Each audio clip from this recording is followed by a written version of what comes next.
ዴፊኒሽን የበሽታው ምንነት ፓንክሪያታይትስ ይህ በሽታ ማለት ጣፊያችን ላይ ኢንፍላሜሽን ሲከሰት የሚመጣ በሽታ ነው። ይህ በሽታ ህመም ያለው ሲሆን ብዙ ጊዜ ገዳይም ሊሆን ይችላል። በአጭር ጊዜ የጣፊያ ኢንፍላሜሽን ችግር ምክንያት ከሚታመሙ ሰዎች 10% የሚያክሉት ይሞታሉ። ጣፊያችን ለምርመራ በቀላሉ የማይገኝ የተደበቀ የሰውነታችን ክፍል ስለሆነ ብዙ ጊዜ ከጣፊያ ጋር የተያያዙ የጤና ችግሮች የሚታወቁት ከተባባሱ በኋላ ነው። ስለዚህም ብዙ ጊዜ እነዚህ ችግሮች ሞትን ያስከትላሉ። ያለ ቀዶ ጥገና ህክምና ጣፊያችንን ማየት አስቸጋሪ ነው። አሁን ላይ ያሉት የህክምና ምስል ማንሻ መሳሪያዎች ይህንን ለማሳካት ብቁ አይደሉም።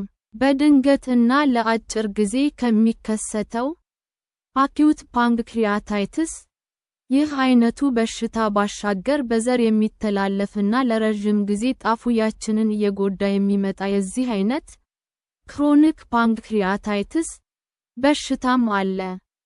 ኤፒዲሚዮሎጂ የበሽታው አይነቶችና በሽታው ያለባቸው ሀገሮች የዚህ በሽታ አይነቶች የሚከተሉት ናቸው።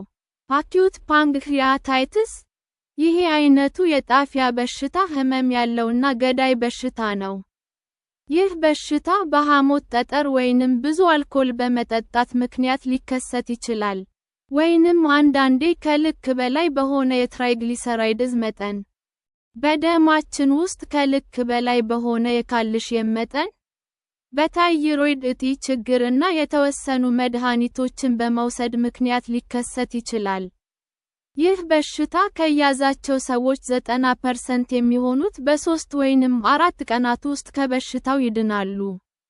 ነገር ግን 10% የሚያክሉት ሰዎች ይህ በሽታ ይከብድባቸውና ውስብስብ የጤና ችግሮች ውስጥ ይከታቸዋል።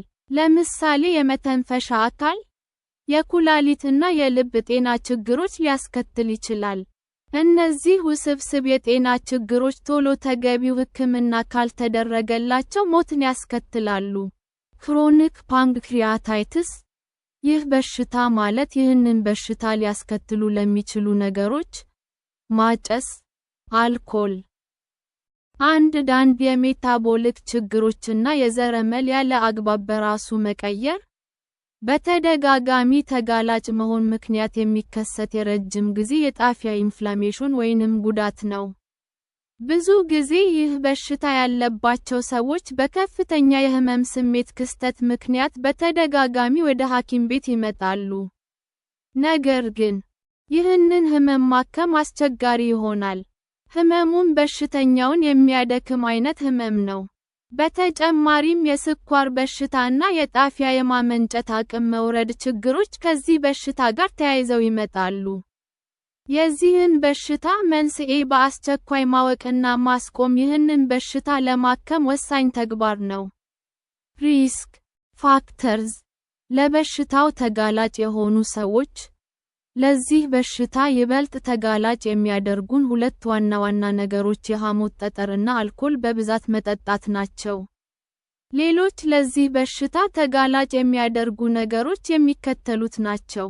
የዚህ በሽታ የቤተሰብ ታሪክ ካለን፣ በደማችን ውስጥ ከፍተኛ የትራይግሊሰራይድስ መጠን ካለብን፣ ሲጋራ ማጨስ፣ እንደ ሲስቲክ ፋይብሮሲስ አይነት በዘር የተላለፈ በሽታ ካለብን፣ እንደ ኤስትሮጀን ቴራፒ፣ ዳየሬቲክስ፣ ሽንት የሚያሸኑ እና ቴትራሳይክሊን መድኃኒቶችን መውሰድ።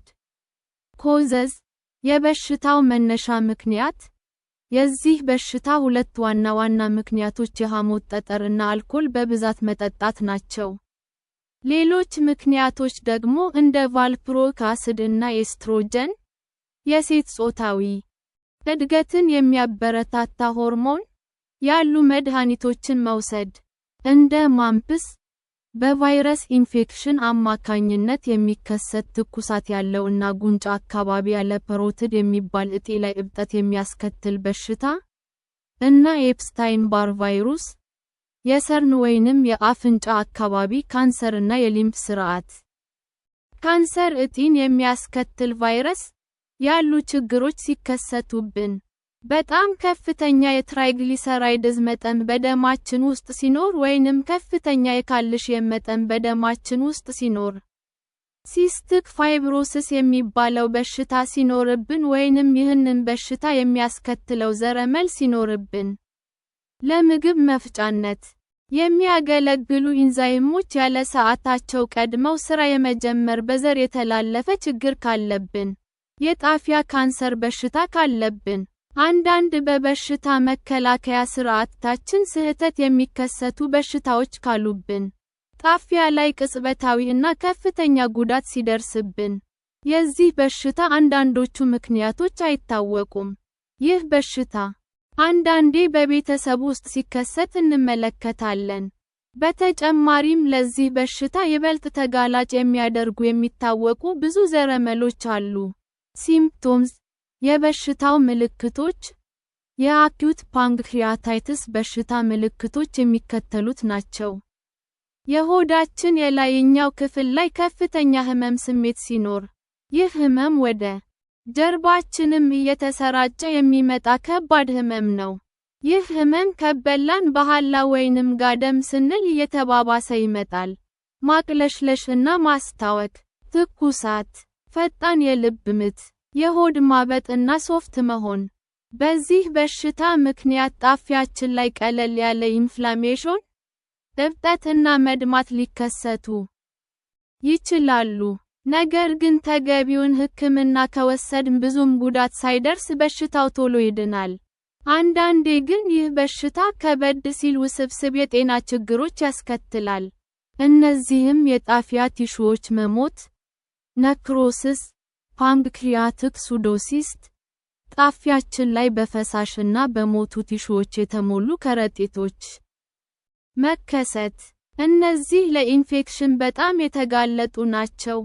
ጣፊያችን ላይ ኢንፌክሽን መከሰት፣ አነስተኛ የደም ግፊት መከሰት፣ ይህ ሾክ ሊያስከትል ይችላል። መተንፈስ መቸገር፣ የኩላሊት ሥራ ማቆም።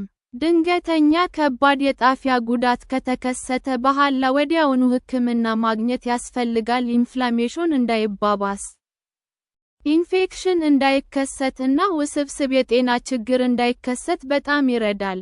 ይህ አይነቱ በሽታ ሲደጋገም ወደ ክሮኒክ ፓንክሪያታይትስ ይቀየራል።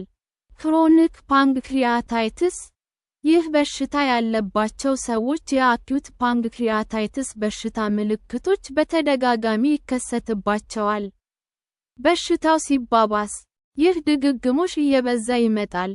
የዚህ አይነቱ በሽታ ህመም ከባድ እና የማይቆራረጥ ወይንም አልፎ አልፎ የሚከሰት ሊሆን ይችላል። ስንበላ ወይንም ስንጠጣ፣ በተለይ አልኮል ስንጠጣ፣ ህመሙ ሊባባስ ይችላል። አብዛኞቹ የጣፊያ ክፍሎች ጠባሳ ሲከሰትባቸው የምግብ መፍጫ ኢንዛይሞችን የሚለቁት የጣፊያ ሴሎች ይሞታሉ። ይህም የሚከተሉትን የጤና ችግሮች ያስከትላል። የጣፊያ ሥራ በቂ ያለመሆን፣ ያልተጠበቀ ክብደት መቀነስ፣ ሰውነታችን የሚያስፈልገውን ንጥረ ነገር ማግኘት ሳይችል ይቀራል። በሆድ ክፍል ውስጥ ፈሳሽ መከማቸት፣ አሳይቲስ፣ ፓንክሪያቲክ ሱዶሲስት፣ ጣፊያችን ላይ በፈሳሽና በሞቱ ቲሹዎች የተሞሉ ከረጢቶች መከሰት። እነዚህ ለኢንፌክሽን በጣም የተጋለጡ ናቸው። ቅባታማ፣ ከባድ ሽታ ያለው ሰገራ መከሰት። ኢኑሊን የሚያመርቱት የጣፊያ ሴሎች በዚህ በሽታ ሲጎዱ የስኳር በሽታ ይይዘናል። ከዚህ በሽታ ጋር ተያይዘው የሚመጡ ውስብስብ የጤና ችግሮች የሚከተሉት ናቸው።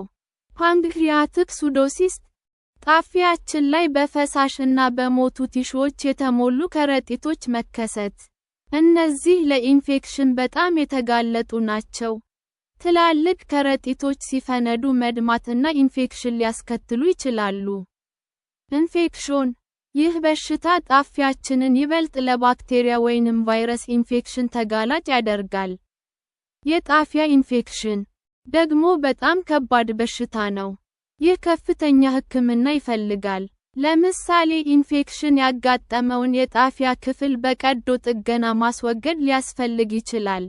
ኪድኒ ፌሊየር፣ የኩላሊት ሥራ ማቆም፣ ይህ በሽታ ኩላሊታችን ስራ እንዲያቆም ወይንም በጣም እንዲቀንስ ሊያደርግ ይችላል። ይህ ከተከሰተ የኩላሊት እጥበት ሕክምና ሊያስፈልግ ይችላል። ብሪዲንግ ፕሮብለምስ፣ የመተንፈስ ችግር። ይህ በሽታ በሰውነታችን ውስጥ የኬሚካል ለውጥ ያስከትላል።